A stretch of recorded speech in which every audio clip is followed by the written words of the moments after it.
evening, and thank you for joining us. The prolonged supply chain disruption has prompted questions about how we can do it better. And of course, governments and businesses are looking to find the solutions together. So let's hope that we can come up with some solutions at the end of this conversation. But first of all, I'd like to welcome our speakers for this roundtable. Your Excellency, Minister Josef Sikala, Minister of Industry and Trade of the Czech Republic. Your Excellency, Undersecretary Sultan Rashid Al Qatar, Ministry of Commerce and Industry of Qatar. Your Excellency, President Atifet Jajava, the former President of Kosovo. Your Excellency, Assistant Undersecretary Reem Al-Mansouri. Thank you for joining us. We have Francisco Sanchez, partner at Holland and Knight. Sunil Vito, HSBC Head of Global Trade and Receivable Finance for Middle East, North Africa, and Turkey. Walter Johnson, Chairman and CEO, Acme United Corporation. Hello, Walter. We have Daniel Lavrick, Chief Digital and Data Officer of Zulik Pharma. And Sumil Vakil, Chief Product Officer and Co-founder of Resilink. Thank you for joining us today. Now, let's start with where we're seeing the most impact, because some people say that perhaps it is in the energy sector. Some say it's food because there's food shortage at this point in time. Minister Sikala, perhaps we can start with you. In terms of the perspective from the Czech Republic, what are you seeing? Thank you, and thank you for having me here. This is not only about energy, and this is definitely not only about food. We are one of the most open economies in the world, with foreign trade to GDP above 140, maybe even 145%. 88% of our exports goes to EU neighbors, EU countries. However, through the re-exports and different other ways, we are extremely well connected to the global supply chains. And of course, we are now experiencing, after the post-COVID shock with the war of Ukraine, heavy impact on different industries. We are one of the most industrial countries, probably the most industrial one in Europe, maybe in the world, 32% of the GDP. Out of it, machinery, 26%. And 10% of it's, for example, automotive and the connected industries, with 18% of export share. The car production of Czech Republic is close to the 2021. It was close to 900,000 cars. And of course, with the chip leakage, with basically the interruption of the spare part supplies like cables and other things, the production is experiencing a big problem, and it has a really heavy impact on the economy only in this one area, where we see a drop of 20% so far, and the situation is not getting better. And of course, the energy crisis and raw material crisis linked to the war with Ukraine, the sanctions, the blackmailing from the Russian Federation when it comes to supplies of raw materials is also creating extremely high pressure on the economy, boosting the inflation, boosting the energy prices, and basically threatening the social peace, not only in our country, but basically across the region. President Jajaga, the situation in Kosovo and what are the implications so far? Yeah. Thank you very much, Ms. Amin. Well, first of all, I would like to express my deepest gratitude for His Highness Sheikh Tamim bin Hamad Al Thani for organizing the event of this kind, which definitely brings into the surface some of the most pressing issues that we are dealing today at the global level and especially within our countries. And going back to your country, Kosovo specifically did not have and does not have any clear economic or the trade relation either with the Ukraine or with Russia. But despite that fact, we have been majorly affected by the war in the Ukraine, which has, in a way, implication. It started with the by the rise of the oil prices, which has directly and indirectly has affected the inflation rate in our country, which is at the moment the highest one since the end of the war about 23 years ago that we have experienced. Also, our microeconomic stability has been endangered by the war in Ukraine because with the rise of the prices of the oil has been directly and indirectly has rose the prices of the transport cost and also has raised the prices of the goods and also the raw material.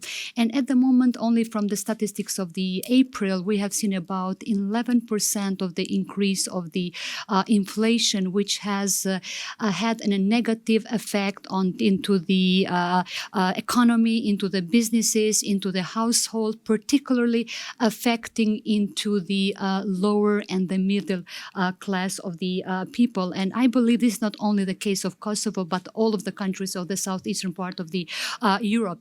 And the second impact is also related to the increase of the prices of the wheat and and also of the food in general. And to top into that or to build into that is also the actions and behaviors of some of the countries which have introduced some kind of the measures by putting a restriction on the export of some of the basic foods, which is, for example, the case of our northern neighbor of Serbia, which has put on the restriction on the export of the flour, wheat, corn, and cooking oil, which has this has restricted and hurting very much our market and has increased the prices of every product, not only in the Kosovo but the entire regional countries of the southeastern part of the Europe or the Western Balkans, as we refer.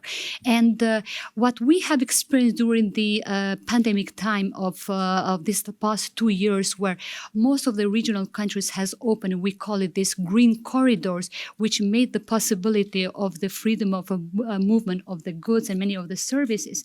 This was not the case applied when the war has started in the Ukraine, and this is definitely affecting many of the countries in our region, and most of the countries are facing with a massive supply shortage, particularly into the food and particularly into the energy.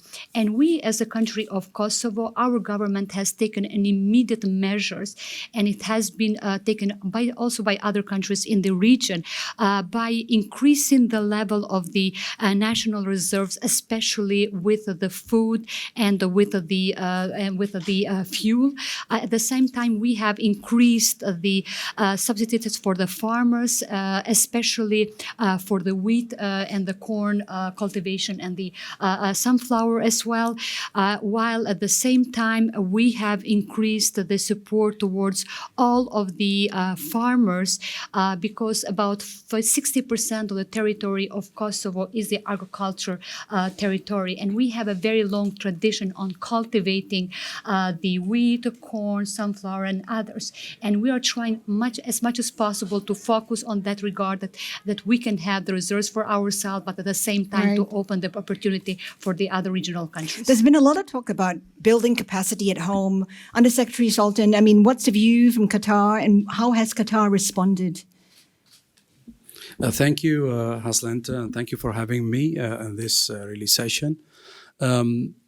The global supply chain, is heavily impacted by these compounded crises. That's coming in front of us. Started with the pandemic with lots of lockdowns and closure on exports and imports in most of the parts of the world. Then entering into the European crisis with the Ukrainian, and Russia war more and into really the escalation of prices and energies and commodities. We in Qatar, we have seen that experience in the past, as a result of similar crises, around us with respect to geopolitics and other turmoils. We have prepared well, developing some really intervention and strategic actions in order to accommodate really a secure and sustainable supply of goods and services to our people, also to the nations. We are in alliance with and partnering with in the globe. Qatar was relying heavily, in import, especially like in dairy products. We're importing like 90% of our needs in the past, but currently we are exceeding that. We have self-sufficiency. Also in agri-tech, we are doing a lot of investment on the grounds here in Qatar. We have reached also on an export capacity over the consumption demand in Qatar for poultry products. So the idea is that we need to come really together in such situation to collaborate really in building secure and sustainable supply chain. For the sake of and the good for all of the nations that really we are, living on the same commodity needs and those supply-demand requirements. The swing of prices, and the escalation of prices, especially in energy, it comes also with a price. We have really to be also vigilant, on how to control that, on how to play a role, on how to inject it into more investments. We have seen really some good news this morning announced during the early morning sessions about signing, agreements with energy big key players, world players, in order how to really continue exploration, continue production, continue really fixing the supply chain as well. Lots of onshoring is happening around us, but again, it's to be maybe envisaged as a short-term objective rather than a long-term one. We would like to see more of a global effort that is concentrated on bringing unity, bringing supply chain solidarity. So that's what we think in Qatar, and Qatar national vision is supporting that, and Qatar is doing its national development agenda, the third agenda, which is to be developed soon within the next 8 to 12 months. That will help as well, to sort on how to be reliable, how to be available for the need of Qatari people at first, and also people abroad. So this is how we really view, how to deal with such a crisis of global supply chain. Francisco, it was quite immediate the way the U.S. Responded. Let's bring back chip production back home, keep it close. Was that the right move? And I'm just wondering whether there should really be a differentiation in terms of what is strategic to the country can be kept closer to home, but what's not. Perhaps, let the rest of the world produce it at a much cheaper price.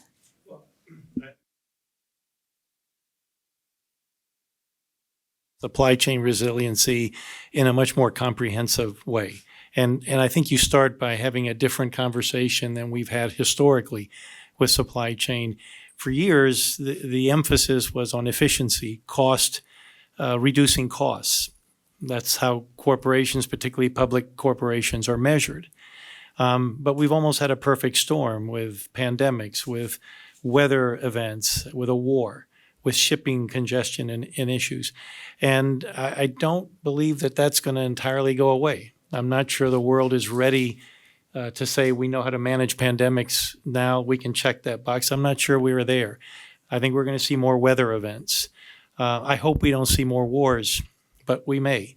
And so we have to think more in what's the right balance between efficiency and resiliency in the way of redundancy, and how do you mix nearshoring, onshoring versus global supply chains. It's not going to be just choose one or the other.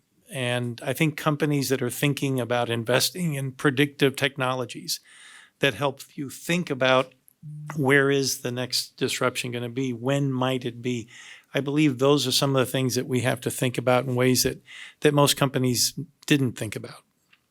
I'll pick up on technology just a little later because we have quite a few experts seated over there. But first, Walter, your take on it. I mean, how are you looking at it? Well, we, during the past 7 years, have bought 8 companies that are based in either the U.S. or in Canada. And we've diversified our reliance on other sources from about 80% down to about 40%.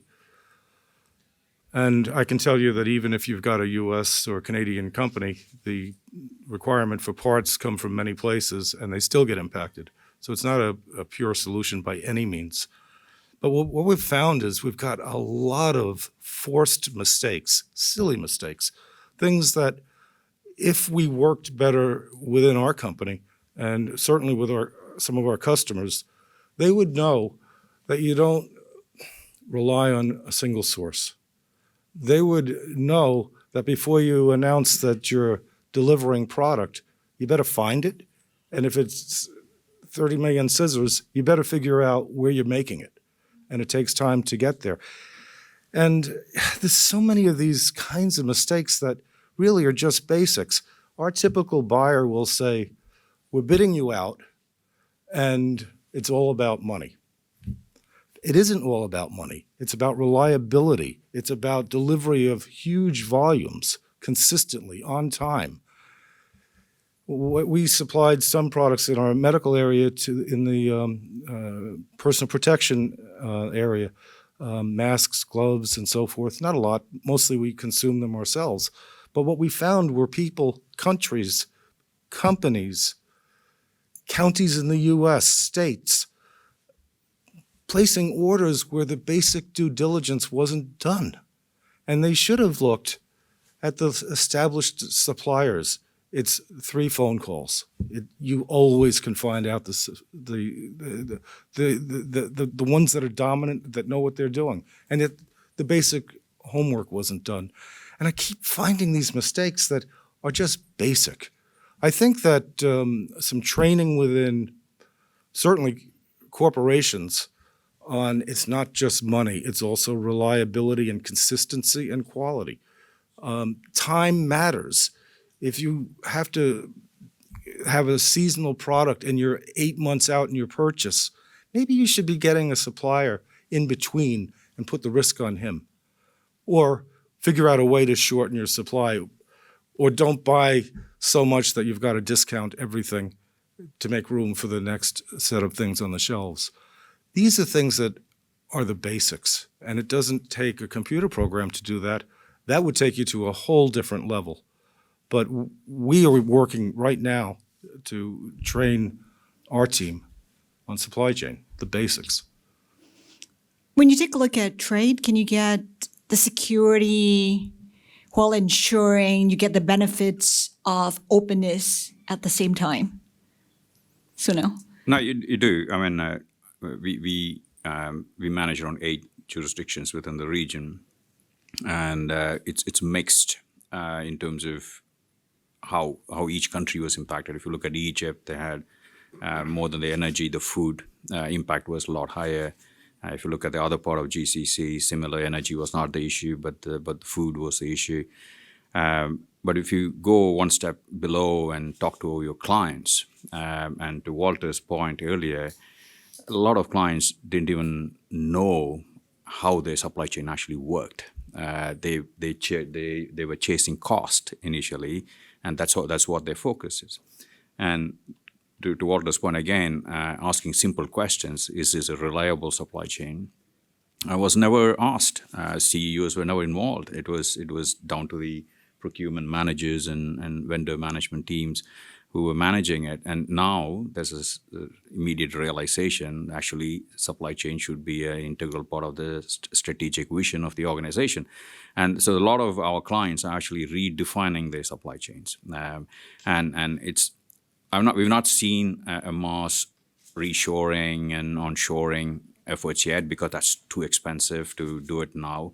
I mean, if you take a step back, if you look at WTO statistics, WTO says that the total amount of goods traded today, it's 2021, was $21 trillion.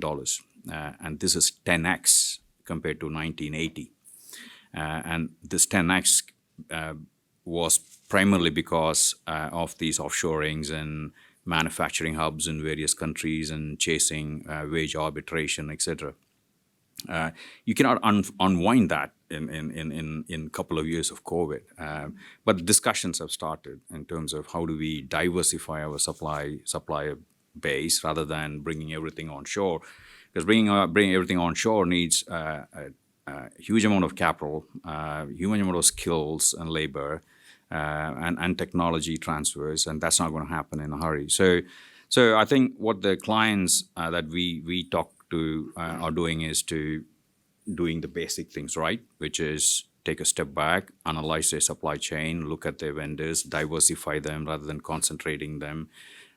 Not just geographical concentration, but also vendor concentration.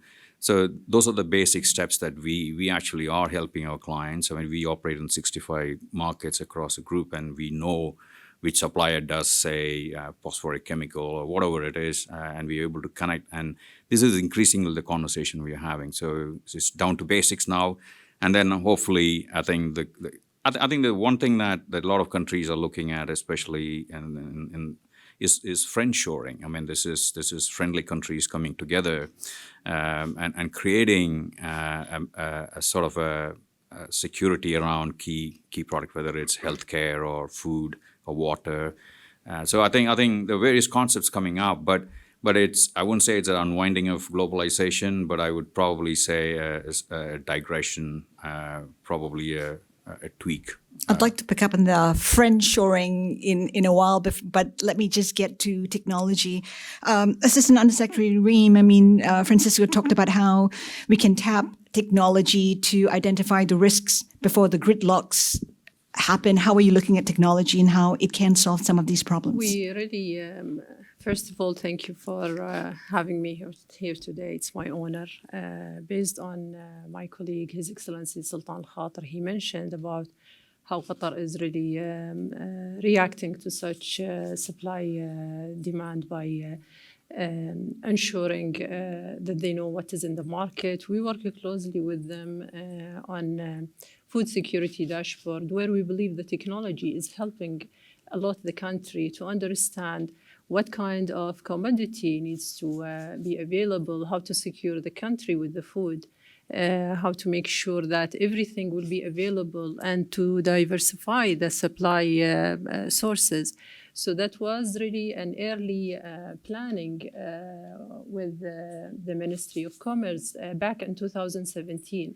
There was a strong strategy has been put in technology to digitally transform the transport and logistic, because we believe the supply chain needs both sectors to really work together to make sure to overcome such challenges. Thanks God, a lot of things that has been early planned in 2017 gives us really a better position. Of course, we face the same risk as the world faced, but we have really things that which helped us, like understanding how we can diversify our supply, and even how to work with having really good shipping and port in Qatar fully automated, having a good air freight shipping. All of these really helped the country to be resilient or semi-resilient in such situation. We would like really even to give a recommendation even to the world that we have to see what Amazon did during the pandemic. By applying the technology, they were really more resilient than any supply chain around the world. It helps them a lot really to sustain in such pandemic. So this is something that we need to look into it. And even I can agree with my colleague Sunil regarding having like a friendship with the countries. That is very important that we have decentralized warehouses. We need to have reserve for the country, within the country and outside the country. All of this is really helping the countries to see how they can secure themselves in such situations and not just to depend on one source or being self-sufficient. Self-sufficient doesn't mean just contain everything within your country. You need to have a good partnership to have sufficiency by everybody around you. Sunil, we know that Resiliency is a supply chain mapping company. What are you seeing? How can technology help? Thank you for having me on this panel. It's an honor. So Resilink works with hundreds of different companies and government agencies, and we help these organizations build out resilient supply chains. So what we've been seeing over the past 12 years, right, of our existence is technology plays a very key part in building out resilient supply chains. One of the fundamental problems that we see with supply chains and the problems that we are facing today is the lack of visibility, the lack of understanding how the supply chain footprint is worldwide. So there is a lot of focus that gets put on spend, right? To Francisco's point, right? Where am I spending money? Who are the suppliers who I spend the most money with? Let me just focus on them. Does not work with risk. Right? Because even that one supplier who's making this label, right, that goes on the bottle, if they're not able to sell you the label, you can't ship the bottle. Right? Because look, it's got some regulatory information on it. You don't want a lawsuit, selling this bottle without the label on it. Now, the problem is, how do you track all this down, right? And not just to this label maker, but what actually goes into making this label here, right? The chemicals, the paint, etc. So what you end up having to do is map out a supply chain multiple tiers deep, right? And that comes down to technology. You need artificial intelligence, you need robotic process automation, you need technologies like that to come in to map out the supply chain, to show you where the weaknesses are, so you can be proactive about it ahead of time before disruptions happen. To Her Excellency's point, you can actually build out alternate suppliers. You can take those actions. Now you have a resilient supply chain, so you have a disruption, you have plans, you have alternates in place. You can take action immediately and reduce the potential impact. So, to summarize, what we have seen over the past 12 years is this difference between organizations, those that use spreadsheets to do their work, and those that use, predictive, prescriptive technologies to do their work. And you can imagine which ones come out ahead when it comes to supply chain resiliency. So what should be the focus in tech, Daniel? Thanks. Thank you for having me on this panel. I think what we are seeing, and obviously in the pharma industry and where we are in Asia, I think blockchain is going to play a big part. And we were fortunate enough to start this blockchain journey, before the pandemic. And so through that, we were able to really start to capture a lot of data points which were previously a kind of a black hole. We had no idea who was consuming particular products or if we could get products in the right place at the right time. And so being able to gather those data points and be able to support something like a mass vaccination program across multiple markets in Asia, we couldn't have done it without already being on this technology journey. I think what we're seeing from there is again, how can you then start to use those data points to make some smarter decisions? How do you do more just-in-time delivery? How do you make sure that if there is going to be disruption in the shipping, that you can do something about it and course correct? And I think it's all about really connecting these previous data silos, which you just hadn't been able to get access to the data. I know blockchain has kind of been a buzzword to start with, but it's been really readily adopted now, certainly in the pharma supply chain, to really be able to connect all of these disparate data sources, which previously you just couldn't get access to.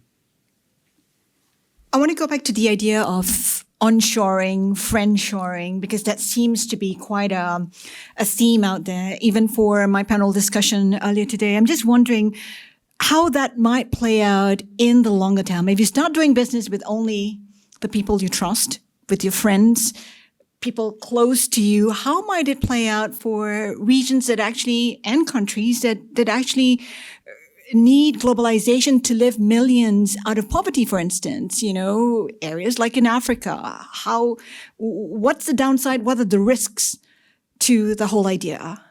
I'm happy for No, I guess, sorry, go ahead. No, I mean, to my earlier point, if every country tries to onshore or nearshore every essential product that they have, that we're talking about humongous capital requirement for that, and also a lot of countries need that labor skills as well.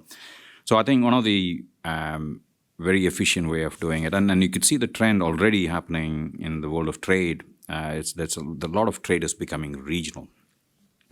So if you look at what's happening, it's not that people are moving away from China, but it's about how do I spread the risk from China into, say, Vietnam and Indonesia, and so the trade is becoming a lot more regional. So I think having just like your trade pact that you have for each region or some bilateral countries, I think if we can build on top of that sort of a supply chain agreement on top of it, saying I will make healthcare related, you make energy related, and then have a pact between them. I think that spreads the risk, spreads the capital, and suitably addresses the labor skill levels as well. The idea of nearshoring or regional supply chains, as Sunil pointed out, is not really new. If you look at the United States, our auto industry, in my view, would have disappeared if we didn't have an integrated supply chain with Canada, the United States, and Mexico. So it's not new, but I do believe that we need to think about those kinds of regional supply chains for some products. And I think we need to be more nuanced. We hear things like decoupling from the United States, decoupling from China. I'm pretty sure that the United States is not going to make washing machines and televisions and things like that anytime soon. But there are strategic things, chips, for example, that we may want to bring home. So I think it's important to get away from one strategy fits all. Some things make sense for nearshoring. I think another thing to keep in mind is there was talk in the United States during the peak of COVID that we should not rely at all on China for things like masks and other supplies. We should bring it all home. And what I would say to my colleagues that were suggesting that is, well, what happens if the next pandemic hits America first and our production gets shut down or at least delayed? The idea of cutting out production from key areas is in itself a risk. So I think we have to be more sophisticated. We have to use technology to think about how best to move forward with supply chains in all industries. Well, Ms. Amina, I would like to take it from the different perspective, especially when we speak about the nearshoring, that it's not only the war in Ukraine that has disturbed the supply chains. It has been mentioned here by other speakers that it has started over 2 years ago when the pandemic has started. It's not only disrupted the supply chain, but it also has disrupted the direct foreign investment. And this particularly has affected small countries, like is the country of mine, like the Republic of Kosovo, and many other countries in the southeastern part of the Europe. And what we have witnessed for these past 2.5 years, I would say that we haven't seen something like that since the Second World War. And terms like reshoring and nearshoring are quite increasingly present also in Kosovo and in the southeastern part of the Europe and many countries that we have heard here today. And the businesses and the governments are becoming more and more aware of the current trends among the multinational companies, which are reconsidering their supply chains, and that we are seeing and that we are feeling that more and more in every day. And it's not only the pandemic, it's not only the war in Ukraine, but it's also other major geopolitical changes that we are living through, that we are going through, that no matter are we here here in the Middle East? Are we in the middle of Europe? Are we in America? Or no matter where we are in the globe, that made the companies think about increasing the resilience of their production through the supply desertification, shorter supply chains, geographically closer location, more production locally in home or regionally, and all these kind of the elements. And my country and many countries in the southeastern part of the Europe are in a way looking into these opportunities and where they can bestly fit to their needs and their demands on that. And absolutely, not only Kosovo, but the other country in the Western Balkans and the southeastern part of the Europe can indeed benefit from the nearshoring trends, and particularly now in this post-pandemic period and in this crisis that we are facing. And going back, and absolutely, when we are speaking about this, there is need to be more actions from the governments and more actions from the businesses.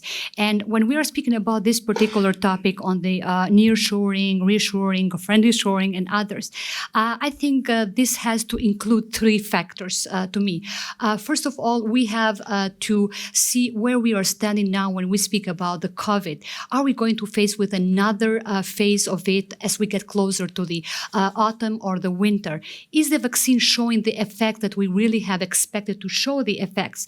And are we providing the sufficient vaccines to the less developed countries? As a second is that there are factors of the geopolitical risks to see where are the current hotspots or the current crisis going on. What is the danger and the risk of being expanding that in order to, for us as smaller countries or bigger countries, in order to respond to that? And the third element to me is that, is this process providing to be easy to be implemented or easy to be handled? Because so far we are just acting as an ad hoc in order to respond to our needs and requirements, but not stepping back and analyzing all of the factors, how this will be playing in the long term. A few remarks. The first thing we have to consider is that the supply chains shocks are nothing new. For example, in 2011, this 9.1 magnitude earthquake hit in Japan, triggering this 40-meter tsunami wave that knocked out the power to millions of homes and businesses, including factories that produced over 20% of the world's silicon wafer supply. So 2016, the UK vote and decision to leave EU triggered significant changes in the area of trade regulations, employment, and travel. So what is new is the size of the impact. And we have to differentiate the short-term like a crisis measure and not mixing them with the long-term narratives. So I think that a certain tendency to friendshoring, and I like this expression very much, and I will try to explain where I am coming from. The Czech Republic is just taking over the EU presidency, and we presented the week ago the priorities, and the priorities are built on the three ideas: rethink, rebuild, and repower. And one of the priorities is the strategic resilience of European economy. This is basically the friendshoring, where basically we having the conflict, the warm conflict on the continent, you simply won't get rid of the hostile and unstable regions, partners, supplies, and on the other side, closing the European market is not a way how to secure the resilience.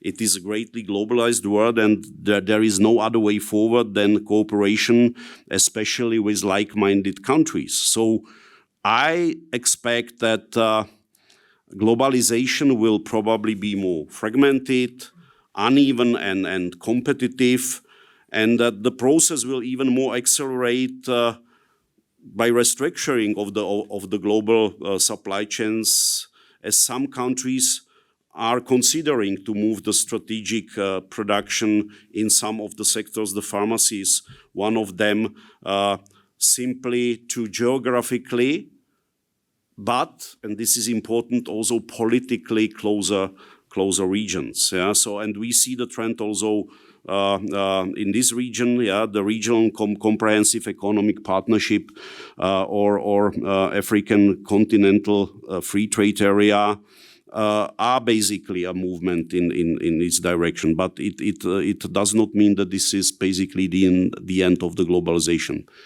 I simply just expect certain fragmentation and more competitiveness and more diversification. And in terms of how, and in terms of how governments can work with industry, Undersecretary Sultan, your thoughts on how that can be beneficial and how that can happen, what the priorities should be? No, thank you. I'd like just maybe to make an analogy to the discussion made earlier by my colleagues. I mean, with respect to the onshoring, I mean, if we take the example of a zoo, I mean, would love to see zoo in everywhere, every part of the world. I mean, but natural park is the best place for them. I mean, but we have to accommodate really certain kind of ground rules on which part of industries that we'd like to ensure, which maybe alliances that we need to build in, like, the points I've raised earlier. I mean, we need to ensure that partners are integrated into our supply chain. The importance as well, we need to link the generation. There are startups. There are entrepreneurship, kind of entrance into this really future of economy and the advancement of nations. So if they are neglected, then we are not really building really our kind of defense for such disruptions. With respect to governments, we need really to look into how we play a very sensitive and crucial role of really building partnership. We create joint ventures, we create opportunities for private sectors, for investors. We build healthy environment to attract them to operate, in an open type of economies. So that is very important. And our genuine goal is really to ensure that whatever we deliver as a product or a service, it really ends up with the consumer. That who is now, been experiencing this kind of lifestyle and the quality of those delivered, services and goods to them. So we need to ensure that such quality is maintained and it is sustainable to them. So we in Qatar, we encourage a lot of this. We have been really designing a lot of improvement into the legislation framework, into the technical and technology foundations, within our systems, also to cope and compete with the world, advancement in this arena, in order really to be much, visible and resilient, and also kind of, flexible kind of with the tides of such disruptions, The example of a tsunami that you mentioned, Your Excellency, is a great kind of wake-up call to the whole world. I mean, in Germany, they shut down nuclear facilities because of that impact, and they were just worried about what's going to happen. But I think we have a lot of intelligence that we need really to embody in our thinking, in our planning, in our strategies. We are entertaining in Qatar that kind of what Arim, my colleague, has mentioned earlier, since 2017. But we are not stopping there. We will continue. We should plan, to continue for the future. The father, Emir Sheikh Hamad Al Thani, said that our vision was not set for hosting a World Cup. Our vision is to build for the future of our generation, our nation.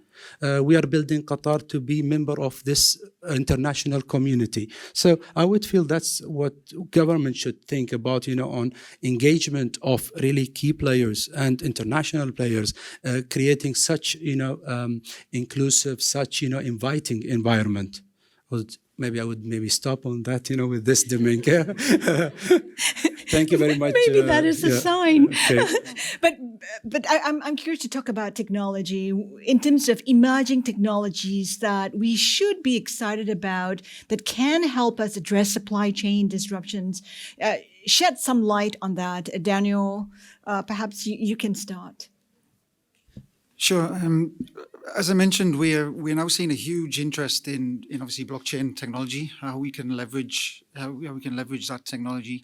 Again, I think something that really came to the forefront during COVID was looking at the potential opportunities to use a digital twin so that you can start to model different scenarios and see what impact they would have. Even to the point now where we're seeing that the metaverse and augmented reality are starting to come forward as well. Now, whether they have a place to play in supply chains or guaranteeing supply chains, I don't know if it's there yet, or whether the world's even ready for kind of a metaverse supply chain. But being able to explore those technologies to then give insights into what's happening, I think is we're starting to see it, and we're starting to see them be adopted. One of the things that we are very positive is on Internet of Things, IoT, and we are seeing that. I think being a great solution for supply chain risk management, because it does provide transparency, it provides real-time data. You can use that for preventive maintenance, energy usage. The options are endless through IoT. So we're extremely positive on IoT as a technology for supply chain. Yeah, what?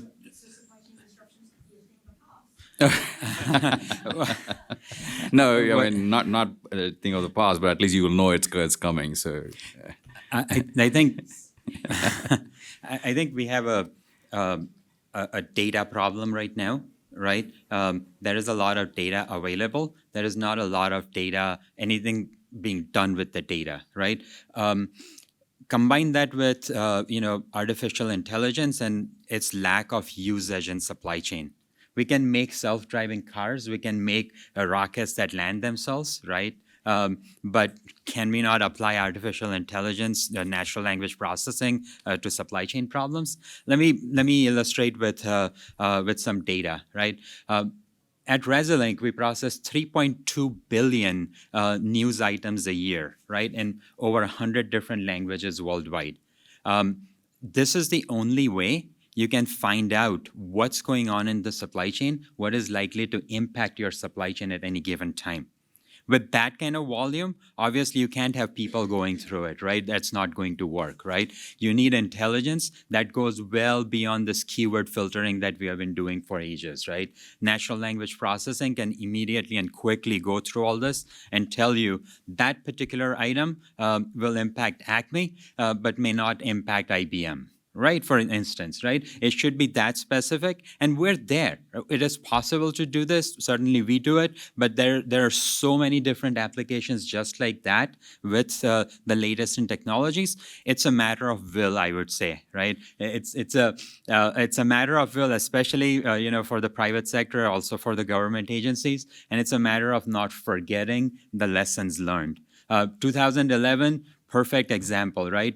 The tsunami wiped out so much infrastructure in Japan. There was this big hoo-ha about we got to make supply chains resilient. 3 years later, everybody forgot, So thank you for mentioning that, and I can tell you that we have the will.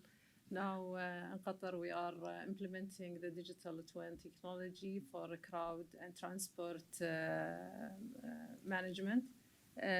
For the World Cup. So we are preparing that. The digital twin is really very powerful technology in order to analyze the transportation and the crowd. And even it is very effective for logistic.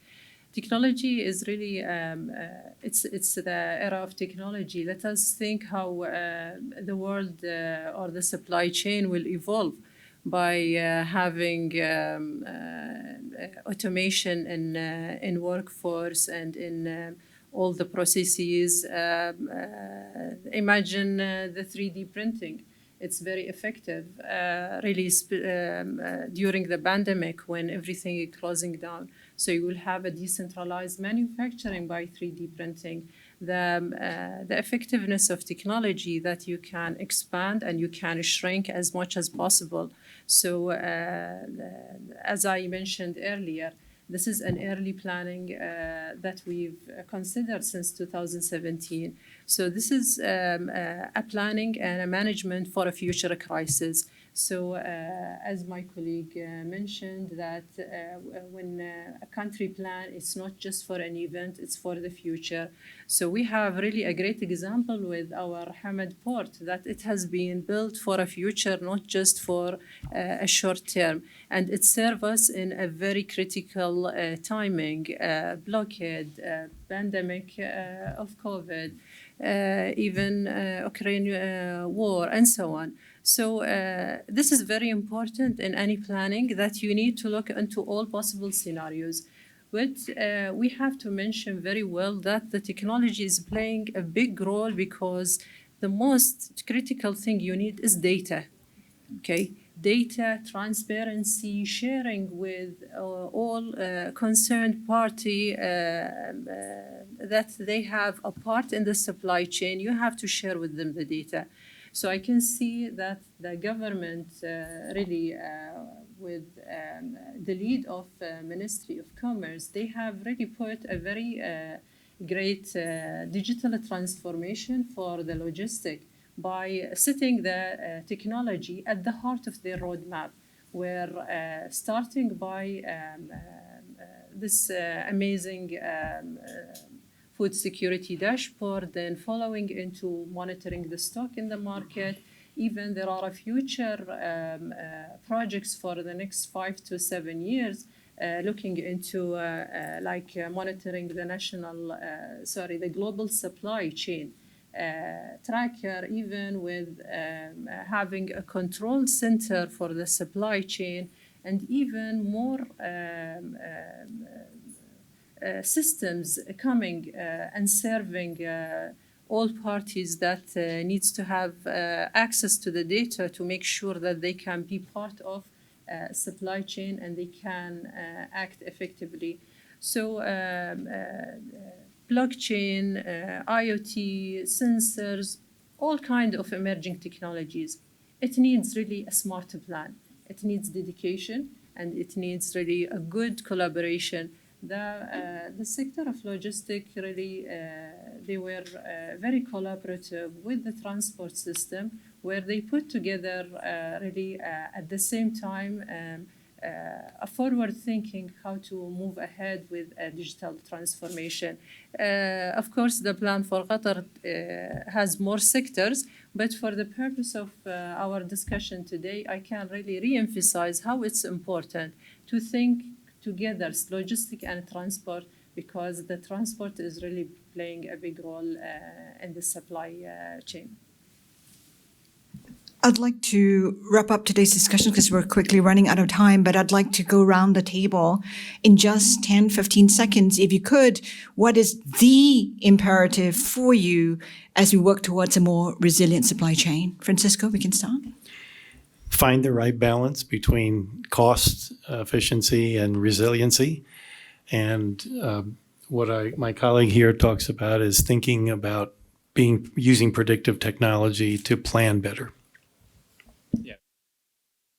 For me, it's about having a strategic imperative, integrating supply chain into the strategic vision of clients. I think it's very important. They need to understand supply chain better and leverage data and technology. I think that's really, really important. My biggest concern is not running out of supply. And we make a lot of mistakes, and we fill that by buying more stocks than we need. And that's probably the most obscure way to do it. But that's what we're doing. And everything else that we're talking about are all opportunities. For me, I think, and everyone's touched on it, it's all about data, unlocking the data and then using that to make smarter decisions to ensure that for us, that we can keep on shipping life-saving medicines to the right place at the right time.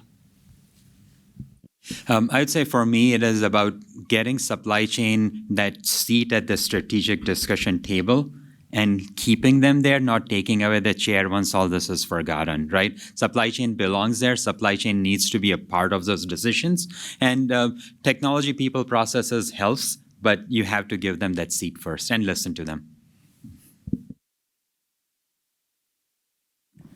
I can see that it's always invest for the future. So when you think, always think globally and make sure that you invest, start from today. So any investment you will do it today, it will serve you tomorrow.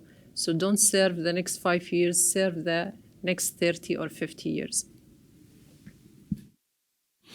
Yeah, I think we need to work on the fitness of supply chain and really preserve its objectiveness. I touched the point already by implementing short-term emergency measures, not to forget the long-term narrative. And I strongly believe that any new tool should support international rule-based trading system and favor cooperation. And have much more of the inclusive approach rather than exclusive approach, not to leave anyone behind. A lot to mull over, and I hope that when we regather in about a year's time that supply chain issues would have eased by then, and it would be great to see how much companies have, I guess, engaged technology to help with the process. On behalf of Qatar and Bloomberg, thank you so much for the discussion today. It's been insightful, candid. I appreciate your time. Thank you.